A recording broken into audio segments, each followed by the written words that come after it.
our new report, our flagship, called Trade and Inclusiveness, How to Make Trade Work for All, it means a lot to me personally. We've got to recognize the ways that the world trading system is changing. That trade is digital, services, green, and should also be inclusive. So trying to tackle the issue of inclusiveness is a very important one. Making trade more inclusive is a top priority for WTO members. Their shared objective is to ensure that trade benefits more economies and more people. Since the establishment of the WTO 30 years ago, per capita incomes in low and middle income economies have nearly tripled, significantly narrowing the income gap with high income economies. Our estimates suggest that up to 1/3 of this convergence can be attributed to reductions in trade costs, facilitated in part by the WTO. A crucial yet overlooked component of the gains from trade are the consumer benefits from lower prices and increased product variety.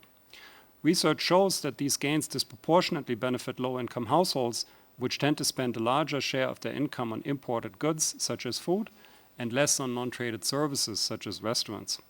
Too many economies and people are still left behind. Many poor countries, particularly in Africa, Latin America, and the Middle East, remain on the margins of global trade.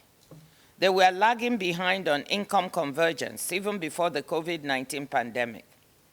In some rich countries, many people feel left behind by globalization, and their frustration fueled a political backlash against international trade. Not always deserved, I should say. A key message from the report is that protectionism is not an effective or cost-effective path to inclusiveness. More and better trade is the path of bringing people and places from the margins to the mainstream of the global economy. But the report also makes clear that trade policy alone is insufficient to achieve this goal.